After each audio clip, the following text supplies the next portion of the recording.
Hello everyone, ఎలా ఉన్నారు? ఈరోజు వీడియో చాలా ఇంపార్టెంట్. సో స్టార్టింగ్ నుండి ఎండింగ్ వరకు చూడండి. మీరు చాలా విషయాలు ఈ వీడియో ద్వారా నేర్చుకుంటారు. మనం ప్రతిరోజు కంప్యూటర్లో చాలా ఫైల్స్, రకరకాల సాఫ్ట్వేర్ని యూజ్ చేస్తూ ఫైల్స్ని సేవ్ చేస్తూ ఉంటాం. బట్ సేవ్ చేసే ఫైళ్ళు ఏ సాఫ్ట్వేర్ యూజ్ చేసి వాటిని సేవ్ చేసామో మనకి తర్వాత తెలీదు. సో క్వశ్చన్ ఏంటంటే, ఈ ఫైల్స్ని ఎలాగా మనం ఈజీగా ఐడెంటిఫై చేయొచ్చు. సో ఈ వీడియోలో సేవ్ చేసే ఫైల్స్ని ఏ సాఫ్ట్వేర్లో సేవ్ చేసుకున్నామో మనం ఈజీగా ఈ వీడియో ద్వారా నేర్చుకుందాం. ఈ వీడియోలో సింపుల్ ట్రిక్స్ మీతో షేర్ చేయబోతున్నాను. దాంతో మీరు ఒక ఫైల్ని ఈజీగా ఐడెంటిఫై చేయొచ్చు ఇది ఏ సాఫ్ట్వేర్లో సేవ్ అయ్యి ఉన్నాయని. సో హలో, నా పేరు Shiva and welcome to my channel Shivaji technical, all about editing.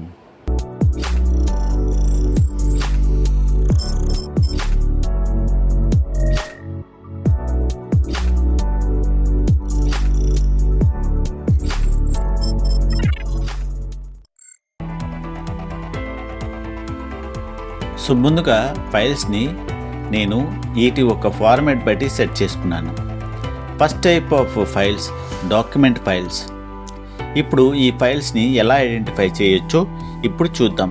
So ఒక ఫైల్ పైన రైట్ క్లిక్ చేసినట్టుకైతే ఒక డైలాగ్ బాక్స్ ఓపెన్ అవుతుంది.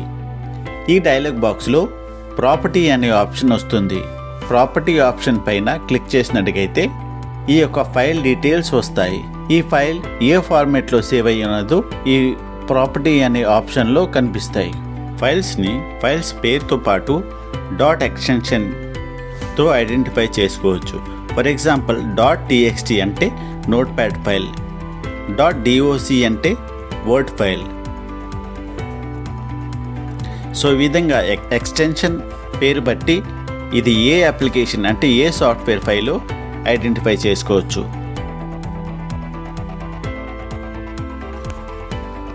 నెక్స్ట్ ఫార్మాట్ జేపీఈజీ అంటే జాయింట్ ఫోటోగ్రాఫిక్ ఎక్స్పోర్ట్ గ్రూప్. మనం ఒకవేళ డిజిటల్ కెమెరా లేదా మొబైల్ నుండి ఫొటోస్ తీస్తే ఆ ఒక్క ఫొటోస్ జేపీఈజీలో కన్వర్ట్ అయిపోతాయి.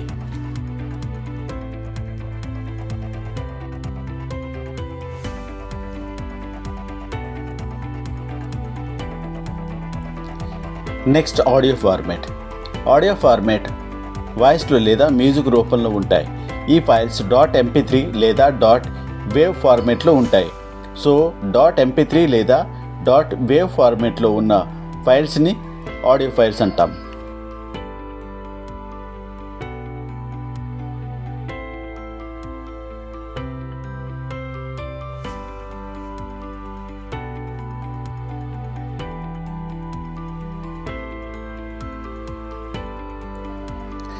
Next video format.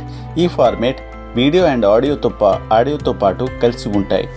ఈ ఫార్మాట్ కంప్యూటర్లో .mp4లో లేదా .aviలో ఉంటాయి. ఈ ఫార్మాట్స్ ప్లే అవడానికి కంప్యూటర్లో లేదా మొబైల్లో ప్రత్యేకంగా ప్లేయర్స్ ఉంటాయి.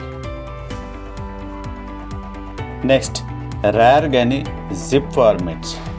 ఏదైతే ఫైల్స్ పెద్ద సైజులో ఉన్నాయో వాటిని సైజ్ని కంప్రెస్ చేసి ఈ ఫోల్డర్స్లో సేవ్ చేసుకుంటాం. సో ఈ విధంగా ఒక పెద్ద ఫైల్ సైజ్ని ఈ ఫోల్డర్లో సేవ్ చేస్తే ఈ ఫైల్ ఒక సైజ్ కంప్రెస్ అవుతుంది.